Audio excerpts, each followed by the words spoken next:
Chapter 1 of The Game of Life and How to Play It. Chapter 1, The Game.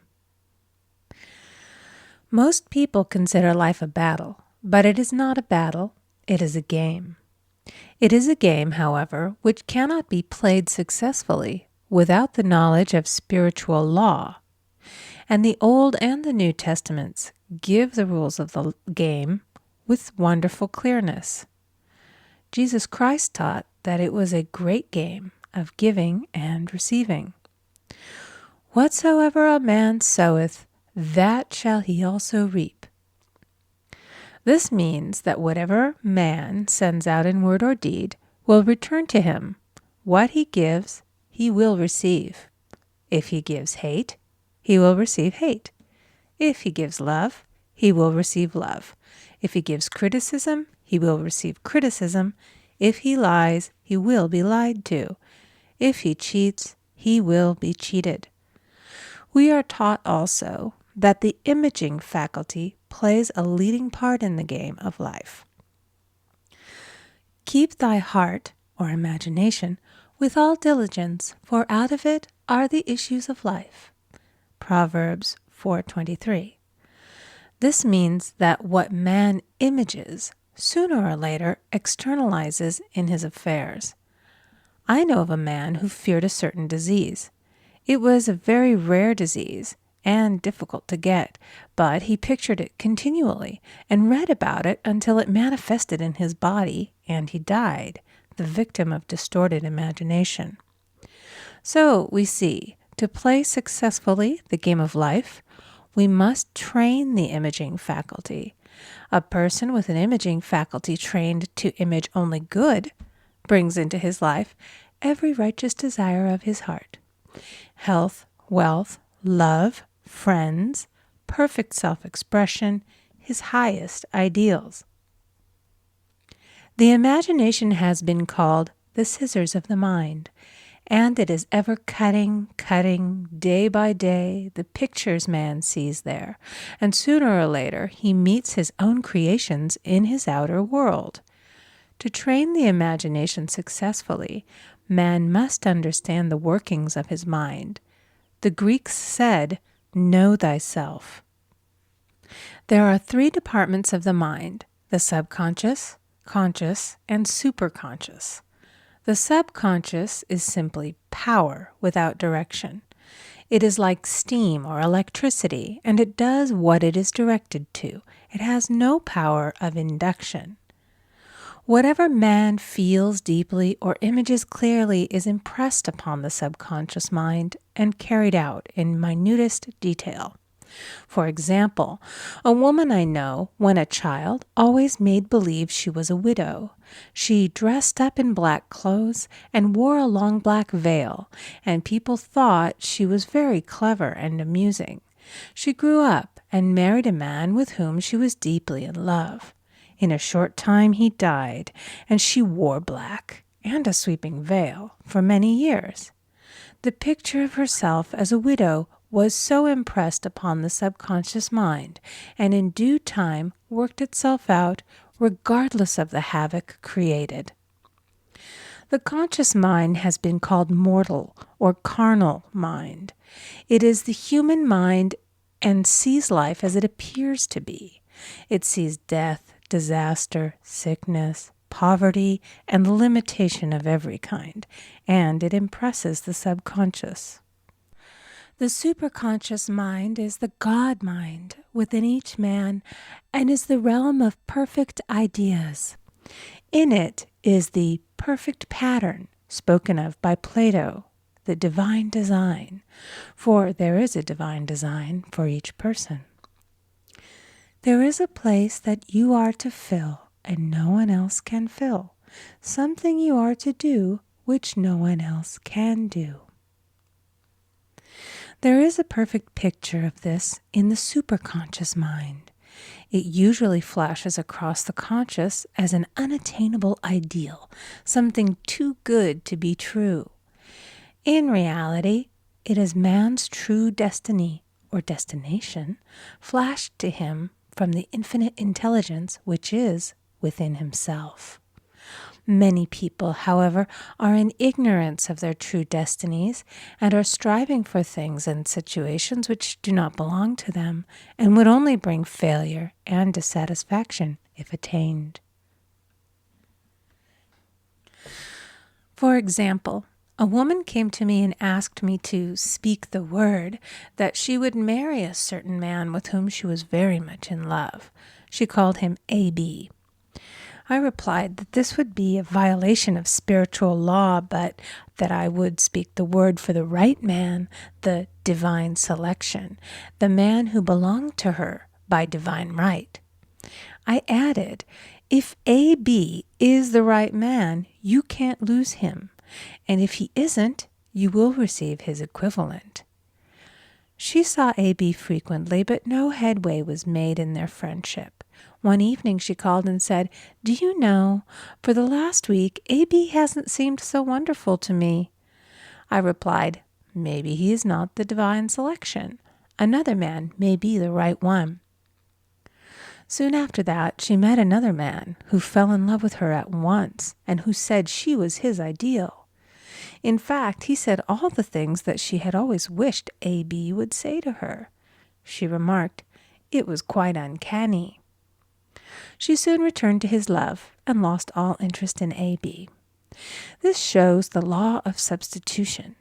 A right idea was substituted for a wrong one. Therefore, there was no loss or sacrifice involved. Jesus Christ said, "Seek ye first the kingdom of God and his righteousness, and all these things shall be added unto you." And he said the kingdom was within man. The kingdom is the realm of right ideas, or the divine pattern. Jesus Christ taught that man's words played a leading part in the game of life. By your words ye are justified, and by your words ye are condemned. Many people have brought disaster into their lives through idle words. For example, a woman once asked me why her life was now one of poverty, of limitation.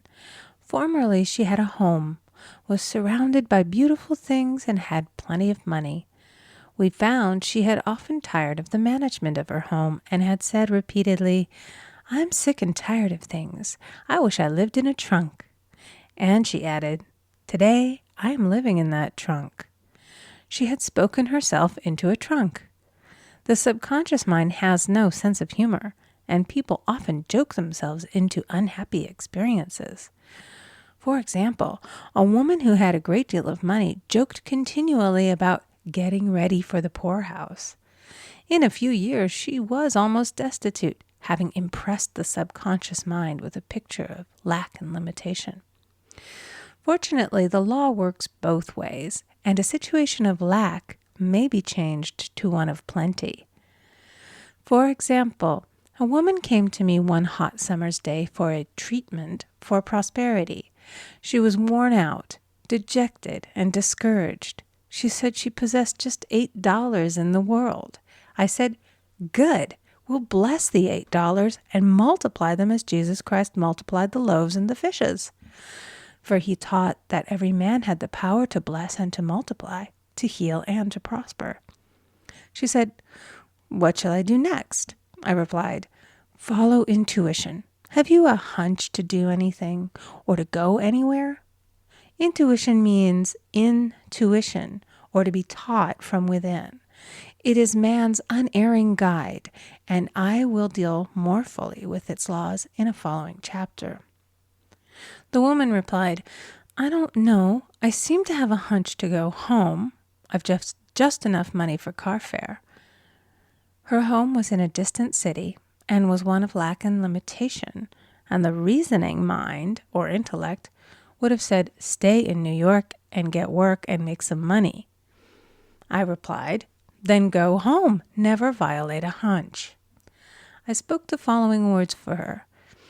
"Infinite Spirit, open the way for great abundance for She is an irresistible magnet for all that belongs to her by divine right." I told her to repeat it continually also. She left for home immediately, and calling on a woman one day, She linked up with an old friend of her family. Through this friend, she received thousands of dollars in a most miraculous way. She has said to me often, "Tell people about the woman who came to you with $8 and a hunch." There is always plenty on man's pathway, but it can only be brought into manifestation through desire, faith, or the spoken word. Jesus Christ brought out clearly that man must make the first move. Ask, and it shall be given to you. Seek, and ye shall find. Knock, and it shall be opened unto you. Matthew 7:7. In the scriptures we read, "Concerning the works of my hands, command ye me." Infinite intelligence, God, is ever ready to carry out man's smallest or greatest demands. Every desire, uttered or unexpressed, is a demand. We are often startled by having a wish suddenly fulfilled. For example, one Easter, having seen many beautiful rose trees in the florist's windows, I wished I would receive one, and for an instant saw it mentally being carried in the door.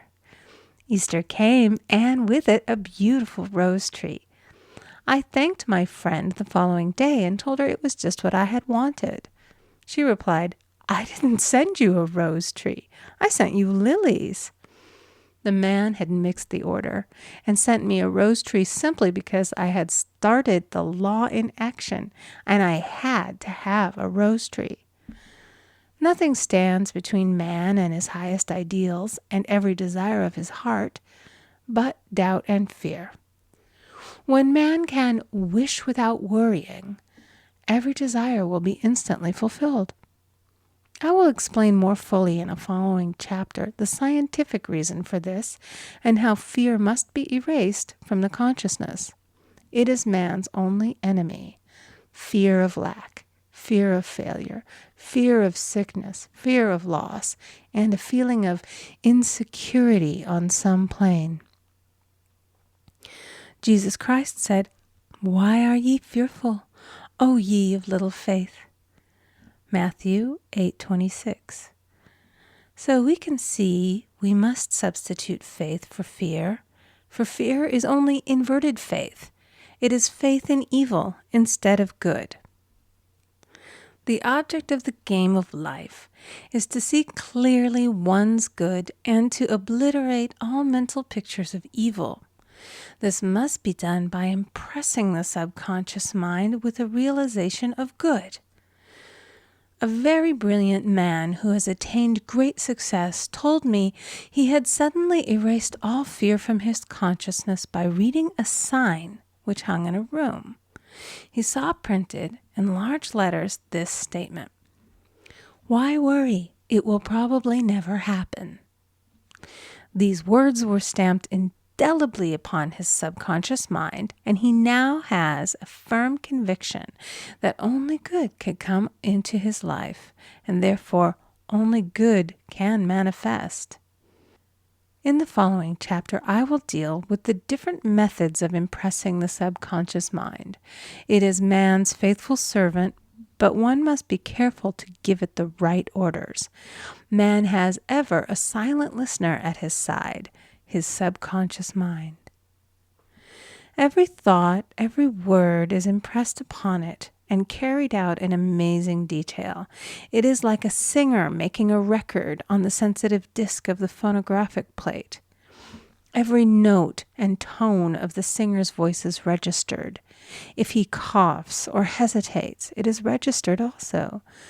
So let us break all the old bad records in the subconscious mind, the records of our lives which we do not wish to keep, and make new and beautiful ones. Speak these words aloud with power and conviction. I now smash and demolish by my spoken word every untrue record in my subconscious mind. They shall return to the dust heap of their native nothingness, for they came from my own vain imaginings. I now make my perfect records through the Christ within, the records of health, wealth, love, and perfect self-expression. This is the square of life, the game completed. In the following chapters, I will show how man can change his conditions by changing his words. Any man who does not know the power of the word is behind the times. Death and life are in the power of the tongue.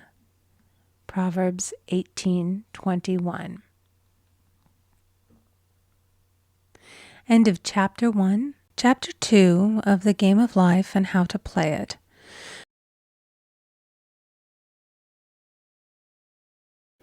The Game of Life and How to Play It by Florence Scovel Shinn.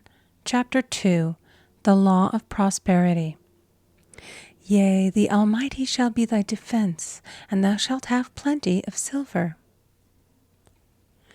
One of the greatest messages given to the race through the scriptures is that God is man's supply, and that man can release through his spoken word all that belongs to him by divine right. He must, however, have perfect faith in his spoken word. Isaiah said, My word shall not return unto me void, but shall accomplish that whereunto it is sent. We know now that words and thoughts are a tremendous vibratory force, ever molding man's body and affairs. A woman came to me in great distress and said she was to be sued on the 15th of the month for $3,000. She knew no way of getting the money and was in despair. I told her that God was her supply and that there is a supply for every demand. So I spoke the word. I gave thanks that the woman would receive $3,000 at the right time in the right way. I told her she must have perfect faith and act her perfect faith. The 15th came, but no money had materialized. She called me on the phone and asked what she was to do. I replied, It is Saturday, so they won't sue you today. Your part is to act rich, thereby showing perfect faith that you will receive it by Monday. She asked me to lunch with her to keep her courage. When I joined her at a restaurant, I said, This is no time to economize. Order an expensive luncheon and act as if you have already received the $3,000. All things whatsoever ye ask in prayer, believing ye shall receive. You must act as if you had already received. The next morning she called me on the phone and asked me to stay with her during the day. I said, No, you are divinely protected and God is never too late. In the evening she phoned again, greatly excited, and said, My dear, a miracle has happened. I was sitting in my room this morning when the doorbell rang. I said to the maid, Don't let anyone in. The maid, however, looked out the window and said, It's your cousin with the long white beard. So I said, Call him back. I would like to see him. And he was just turning the corner when he heard the maid's voice, and he came back. He talked for about an hour, and just as he was leaving, he said, Oh, by the way, how are finances? I told him I needed the money, and he said, Why, my dear, I will give you $3,000 the first of the month. I didn't like to tell him that I was going to be sued. What shall I do? I won't receive it till the first of the month, and I must have it tomorrow. I said, I'll keep on treating. I said, Spirit is never too late. I give thanks that she has received the money on the invisible plane and that it manifests on time. The next morning, her cousin called her up and said, Come to my office this morning, and I will give you the money. That afternoon, she had $3,000 to her credit in the bank and wrote checks as rapidly as her excitement would permit.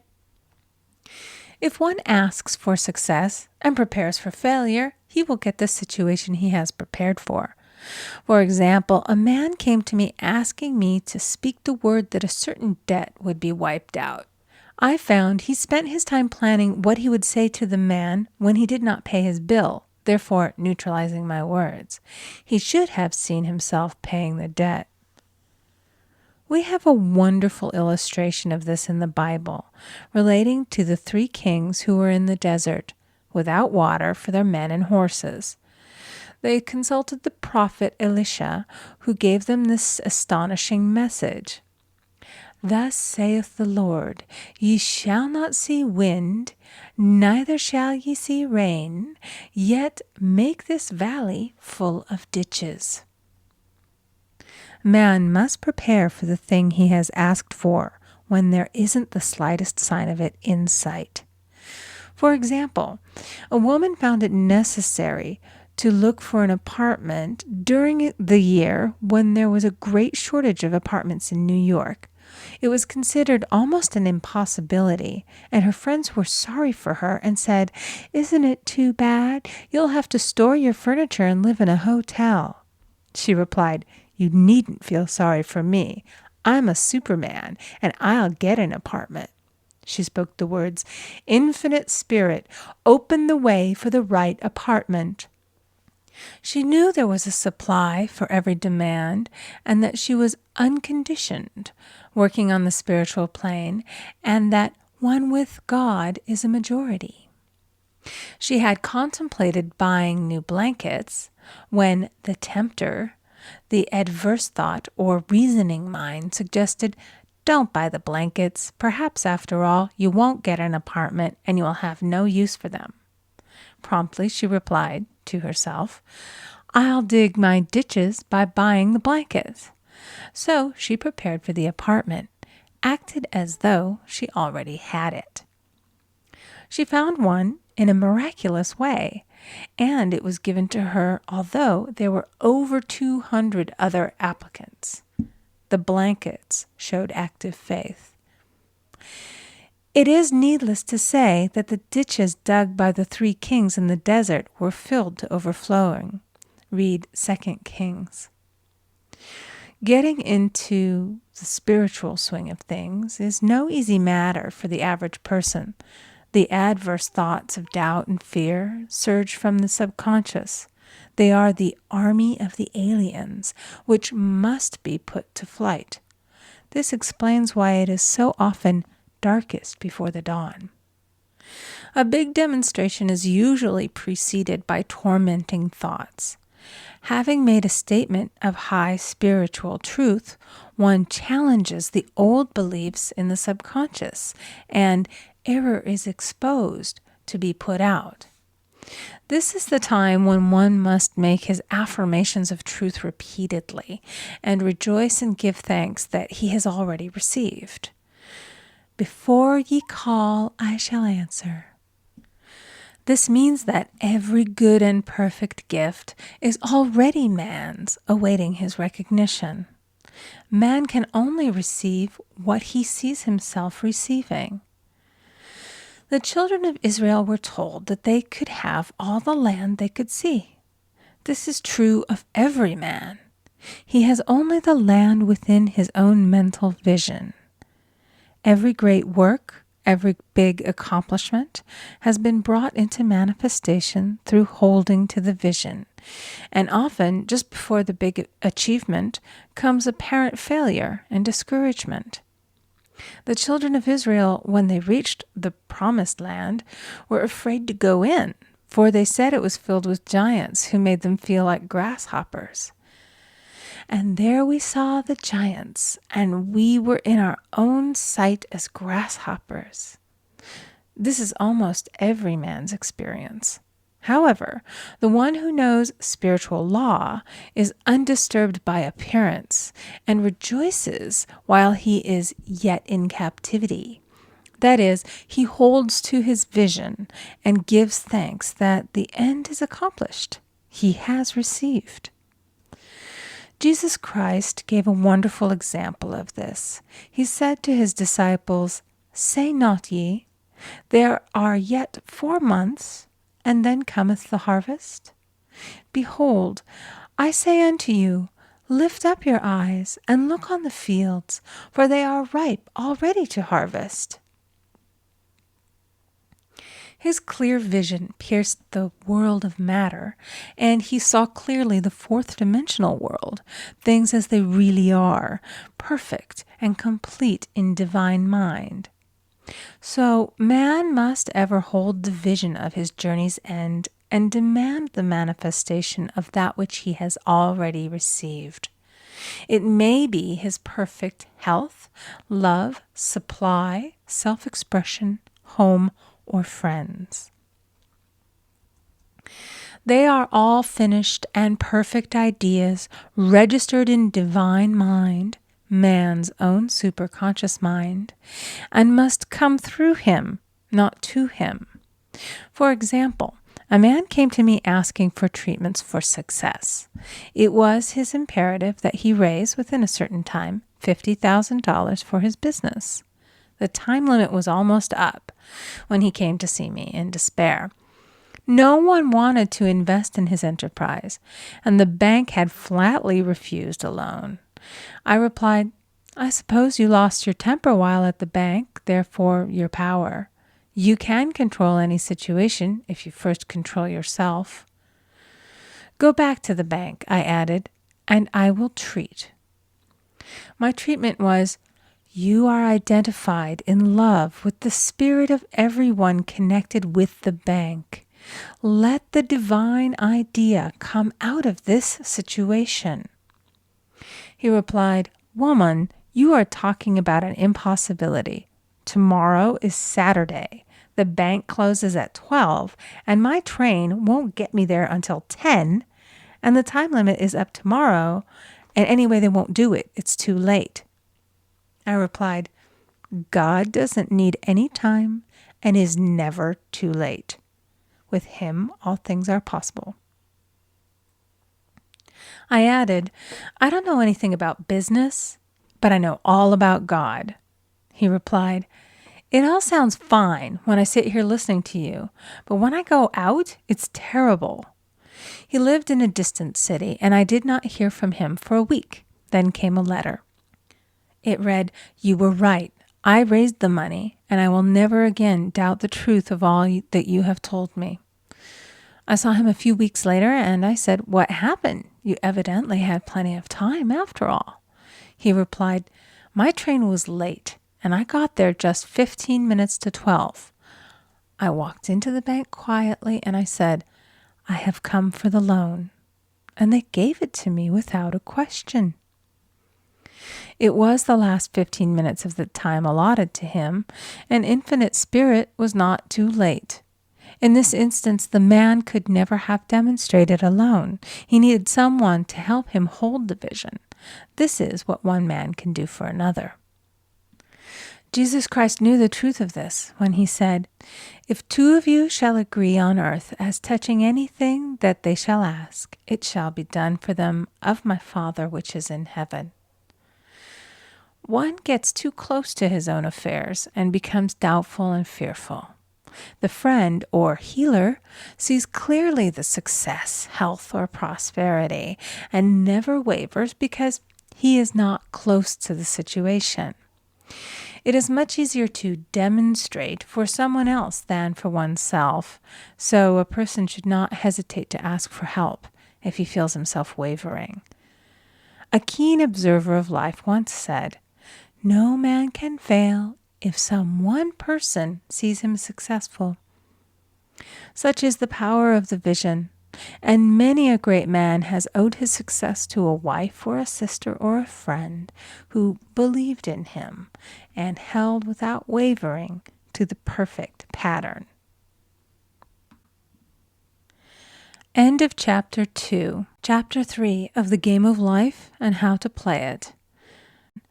Chapter 3. The Power of the Word. By thy words thou shalt be justified, and by thy words thou shalt be condemned. A person knowing the power of the word becomes very careful of his conversation. He has only to watch the reaction of his words to know that they do not return void. Through his spoken word, man is continually making laws for himself. I knew a man who said, I always miss a car. It invariably pulls out just as I arrive. His daughter said, I always catch a car. It's sure to come just as I get there. This occurred for years. Each had made a separate law for himself, one of failure, one of success. This is the psychology of superstitions. The horseshoe or rabbit's foot contains no power, but man's spoken word and belief that it will bring him good luck creates expectancy in the subconscious mind and attracts a lucky situation. I find, however, this will not work when a man has advanced spiritually and knows a higher law. One cannot turn back, and one must put away graven images. For example, 2 men in my class had had great success in business for several months, when suddenly everything went to smash. We tried to analyze the situation, and I found, instead of making their affirmations and looking to God for success and prosperity, they had each bought a lucky monkey. And I said, "Oh, I see. You have been trusting in the lucky monkeys instead of God. Put away the lucky monkeys and call on the law of forgiveness, for man has power to forgive or neutralize his mistakes." They decided to throw the lucky monkeys down a coal hole, and all went well again. This does not mean, however, that one should throw away every lucky ornament or horseshoe about the house, but he must recognize that the power back of it is the one and only power, God, and that the object simply gives him a feeling of expectancy. I was with a friend one day who was in deep despair. In crossing the street, she picked up a horseshoe. Immediately, she was filled with joy and hope. She said God had sent her the horseshoe in order to keep up her courage. It was indeed, at that moment, about the only thing that could have registered in her consciousness. Her hope became faith, and she ultimately made a wonderful demonstration. I wish to make the point clear that the men previously mentioned they were depending on the monkeys alone, while this woman recognized the power back of the horseshoe. I know in my own case it took a long while to get out of a belief that a certain thing brought disappointment. If the thing happened, disappointment invariably followed. I found the only way I could make a change in the subconscious was by asserting, there are not 2 powers, there is only one power, God. Therefore, there are no disappointments, and this means a happy surprise. I noticed a change at once, and happy surprises commenced coming my way. I have a friend who said nothing could induce her to walk under a ladder. I said, if you are afraid, you are giving into a belief in 2 powers, good and evil, instead of one. As God is absolute, there can be no opposing power unless man makes the false of evil for himself. To show you believe in only one power, God, and that there is no power or reality in evil, walk under the next ladder you see. Soon after, she went to her bank. She wished to open her box in the safety deposit vault, and there stood a ladder on her pathway. It was impossible to reach the box without passing under the ladder. She quailed with fear and turned back. She could not face the lion on her pathway. However, when she reached the street, my words rang in her ears, and she decided to turn and walk under it. It was a big moment in her life, for ladders had held her in bondage for years. She retraced her steps to the vault, and the ladder was no longer there. This so often happens. If one is willing to do a thing that he is afraid to do, he does not have to. It is the law of non-resistance, which is so little understood. Someone has said that courage contains genius and magic. Face a situation fearlessly, and there is no situation to face. It falls away of its own weight. The explanation is that fear attracted the ladder on the woman's pathway, and fearlessness removed it. Thus, the invisible forces are ever working for the man who is always pulling the strings himself. though he does not know it. Owing to the vibratory power of words, whatever man voices, he begins to attract. People who continually speak of disease invariably attract it. After man knows the truth, he cannot be too careful of his words. For example, I have a friend who often says on the phone, "Do come to see me and have a fine old-fashioned chat." This old-fashioned chat means an hour of about 500 to 1,000 destructive words, the principal topics being loss, lack, failure, and sickness. I reply, "No, thank you. I've had enough old-fashioned chats in my life. They are too expensive, but I will be glad to have a new-fashioned chat and talk about what we want, not what we don't want." There is an old saying that man only dares to use his words for 3 purposes: to heal, bless, or prosper. What man says of others will be said of him, and what he wishes for another he is wishing for himself. Curses like chickens come home to roost. If a man wishes someone bad luck, he is sure to attract bad luck himself. If he wishes to aid someone to success, he is wishing and aiding himself to success. The body may be renewed and transformed through the spoken word and clear vision, and disease be completely wiped out of the consciousness. The metaphysician knows that all disease has a mental correspondence, and in order to heal the body, one must first heal the soul. The soul is the subconscious mind, and it must be saved from wrong thinking. In the 23rd Psalm we read, "He restoreth my soul." This means that the subconscious mind or soul must be restored with the right ideas, and the mystical marriage is the marriage of the soul and the spirit, or the subconscious and superconscious mind. They must be one. When the subconscious is flooded with the perfect ideas of the superconscious, God and man are one. I and the Father are one. That is, he is one with the realm of perfect ideas. He is the man made in God's likeness and image, imagination, and is given power and dominion over all created things, his mind, body, and affairs. It is safe to say that all sickness and unhappiness come from the violation of the law of love. A new commandment I give unto you, love one another. And in the game of life, love or goodwill takes every trick. For example, a woman I know had for years an appearance of a terrible skin disease. The doctors told her it was incurable and she was in despair. She was on the stage and she feared she would soon have to give up her profession, and she had no other means of support. She, however, procured a good engagement and on the opening night made a great hit. She received flattering notices from the critics and was joyful and elated. The next day she received a notice of dismissal. A man in the cast had been jealous of her success and had caused her to be sent away.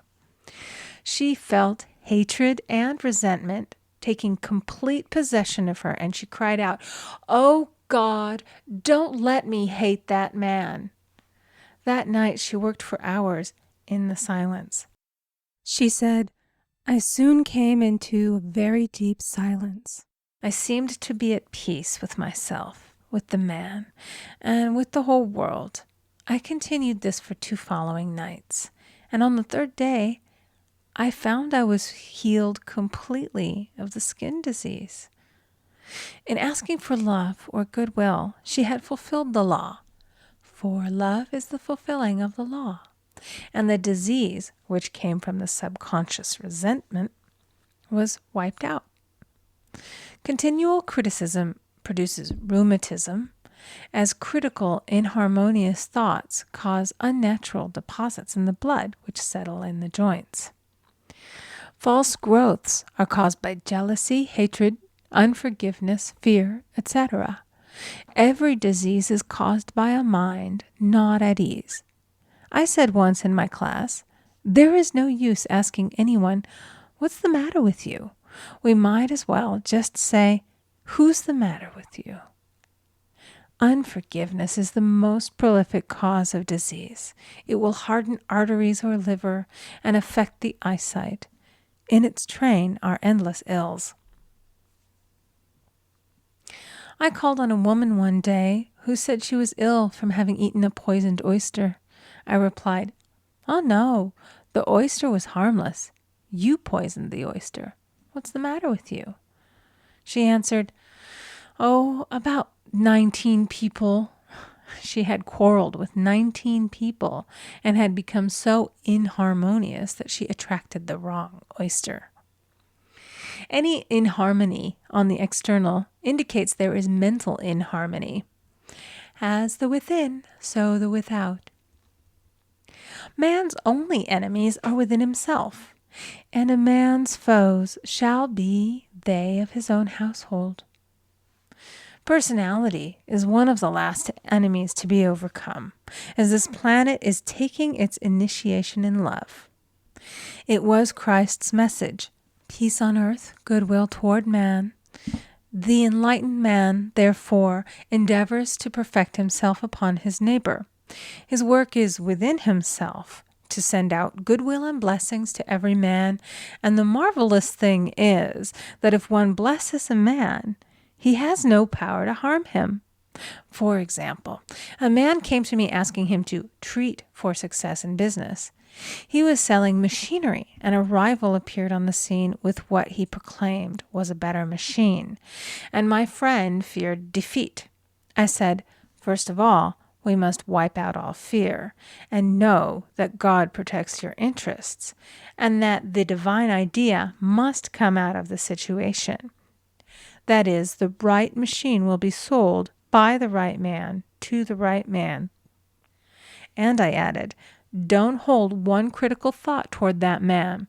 Bless him all day and be willing not to sell your machine if it isn't the divine idea. So he went to the meeting, fearless and non-resistant, and blessing the other man. He said the outcome was very remarkable. The other man's machine refused to work, and he sold his without the slightest difficulty. But I say unto you, love your enemies, bless them that curse you, do good to them that hate you, and pray for them which spitefully use you and persecute you. Goodwill produces a great aura of protection about the one who sends it, and no weapon that is formed against him shall prosper. In other words, love and goodwill destroy the enemies within oneself. Therefore, one has no enemies on the external. There is peace on earth for him who sends goodwill to man. End of chapter 3. The Game of Life and How to Play It by Florence Scovel Shinn. Chapter 4. The Law of Non-Resistance. Resist not evil. Be not overcome of evil, but overcome evil with good. Nothing on earth can resist an absolutely non-resistant person. The Chinese say that water is the most powerful element because it is perfectly non-resistant. It can wear away a rock and sleep away all before it. Jesus Christ said, resist not evil, for he knew in reality there is no evil, therefore nothing to resist. Evil has come of man's vain imagination, or a belief in two powers, good and evil. There is an old legend that Adam and Eve ate of Maya, the tree of illusion, and saw two powers instead of one power, God. Therefore, evil is a false law man has made for himself through psychoma or soul sleep. Soul sleep means that man's soul has been hypnotized by the race belief of sin, sickness, and death, etc., which is carnal or mortal thought, and his affairs have outpictured his illusions. We have read in a preceding chapter that man's soul is his subconscious mind, and whatever he feels deeply, good or bad, is outpictured by that faithful servant. His body and affairs show forth what he has been picturing.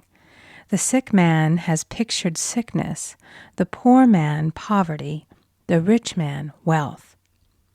Young people often say, "Why does a little child attract illness when it is too young to even know what it means?" I answer that children are sensitive and receptive to the thoughts of others about them and often outpicture the fears of their parents. I heard a metaphysician once say, "If you do not run your subconscious mind yourself, someone else will run it for you." Mothers often, unconsciously, attract illness and disaster to their children by continually holding them in thoughts of fear and watching for symptoms. For example, a friend asked a woman if her little girl had had the measles. She replied promptly, "Not yet." This implied that she was expecting the illness and therefore preparing the way for what she did not want for herself and child. However, the man who is centered and established in his right thinking, the man who sends out only goodwill to his fellow man, and who is without fear, cannot be touched or influenced by the negative thoughts of others. In fact, he could then receive only good thoughts, as he himself sends forth only good thoughts. Resistance is hell, for it places man in a state of torment. A metaphysician once gave me a wonderful recipe for taking every trick in the game of life. It is the acme of non-resistance. He gave it in this way. At one time in my life, I baptized children, and of course they had many names. Now I no longer baptize children, but I baptize events. But I give every event the same name. If I have a failure, I baptize it success. In the name of the Father and of the Son and of the Holy Ghost. In this we see the great law of transmutation, founded on non-resistance. Through his spoken word, every failure was transmuted into success. For example, a woman who required money, who knew the spiritual law of opulence, was thrown continually in a business way with a man who made her feel very poor. He talked lack and limitation, and she commenced to catch his poverty thoughts. So she disliked him and blamed him for her failure. She knew in order to demonstrate her supply, she must first feel that she had received. A feeling of opulence must precede its manifestation. It dawned upon her one day that she was resisting the situation and seeing two powers instead of one. So she blessed the man and baptized the situation. "Success," she affirmed. "As there is only one power, God, this man is here for my good and my prosperity," just what he did not seem to be there for. Soon after that, she met, through this man, a woman who gave her, for a service rendered, several $1,000s, and the man moved to a distant city and faded harmoniously from her life. Make the statement, "Every man is a golden link in the chain of my good," for all men are God in manifestation, awaiting the opportunity given by man himself to serve the divine plan of his life. Bless your enemy, and you rob him of his ammunition. His arrows will be transmuted into blessings. This law is true of nations as well as individuals. Bless a nation, send love and goodwill to every inhabitant, and it is robbed of its power to harm. Man can only get the right idea of non-resistance through spiritual understanding. My students have often said, "I don't want to be a doormat." I reply, when you use non-resistance with wisdom, no one will ever be able to walk over you. Another example. One day I was impatiently awaiting an important telephone call. I resisted every call that came in and made no outgoing calls myself, reasoning that it might interfere with the one I was awaiting.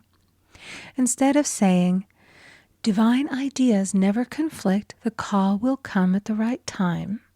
Leaving it to infinite intelligence to arrange, I commenced to manage things myself.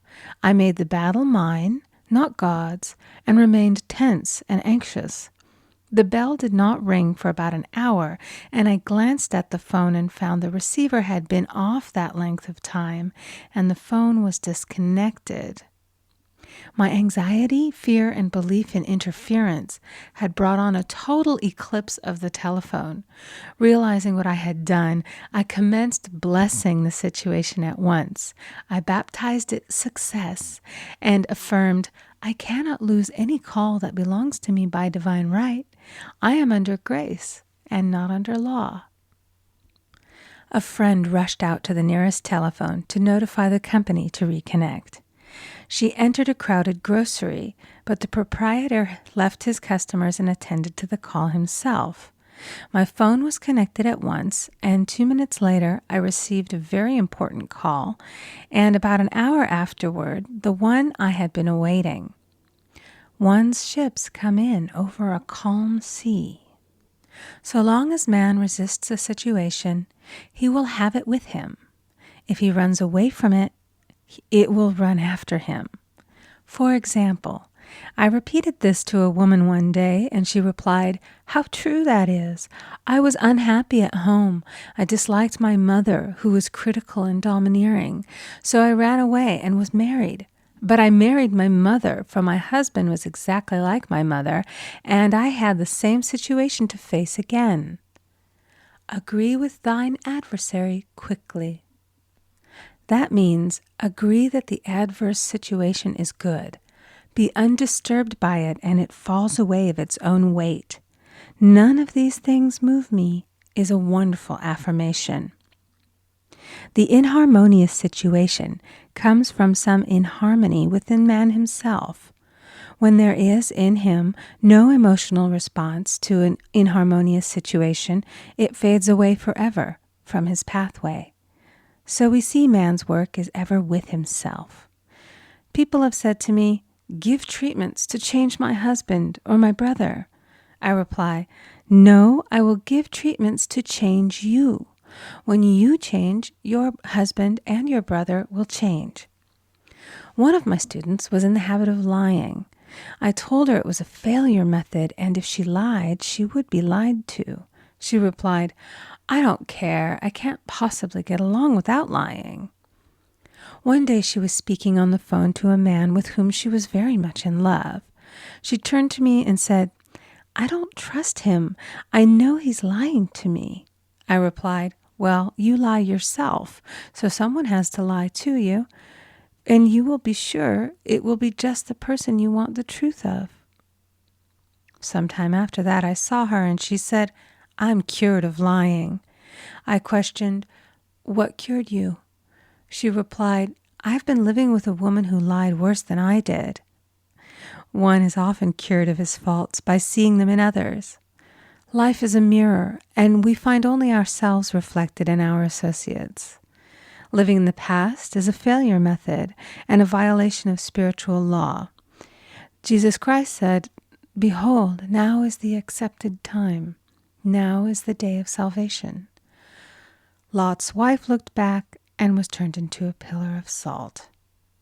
The robbers of time are the past and the future. Man should bless the past and forget it, if it keeps him in bondage, and bless the future, knowing it has in store for him endless joys. But live fully in the now. For example, a woman came to me complaining that she had no money with which to buy Christmas gifts. She said, "Last year was so different. I had plenty of money and gave lovely presents, and this year I scarcely have a cent." I replied, "You will never demonstrate money while you are pathetic and live in the past. Live fully in the now and get ready to give Christmas presents. Dig your ditches and the money will come." She exclaimed, "I know what to do. I'll buy some tinsel, twine, Christmas seals, and wrapping paper." I replied, "Do that, and the presents will come and stick themselves to the Christmas seals." This too was showing financial fearlessness and faith in God, as the reasoning mind said, "Keep every cent you have, as you are not sure you will get any more." She bought her seals, paper, and twine, and a few days before Christmas received a gift of several $100s. Buying the seals and twine had impressed the subconscious with expectancy and opened the way for the manifestation of the money. She purchased all the presents in plenty of time. Man must live suspended in the moment. Look well, therefore, to this day. Such is the salutation of the dawn.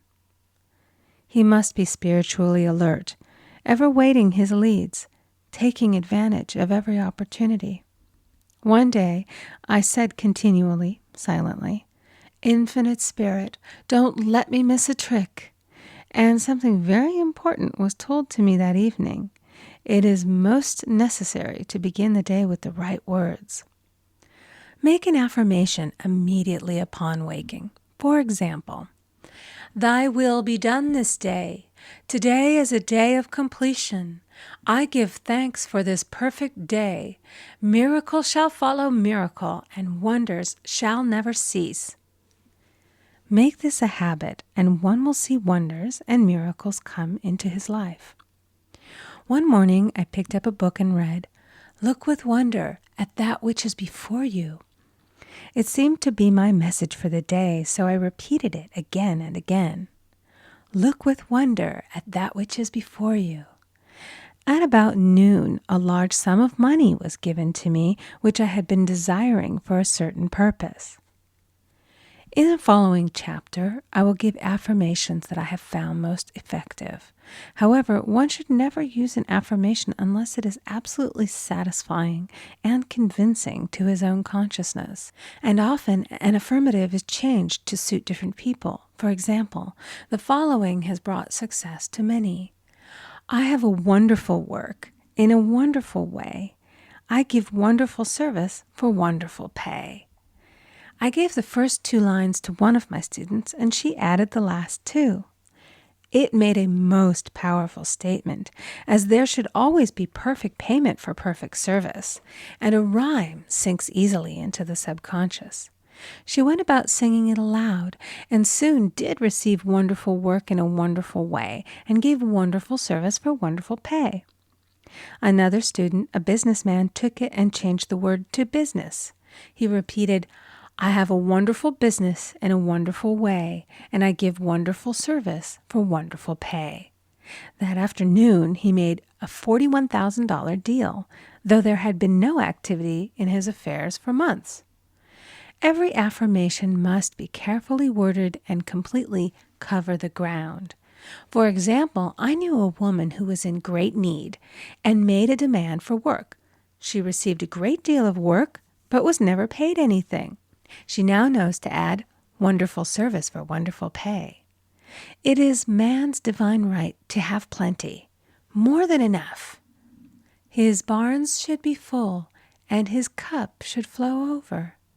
This is God's idea for man, and when man breaks down the barriers of lack in his own consciousness, the golden age will be his, and every righteous desire of his heart fulfilled.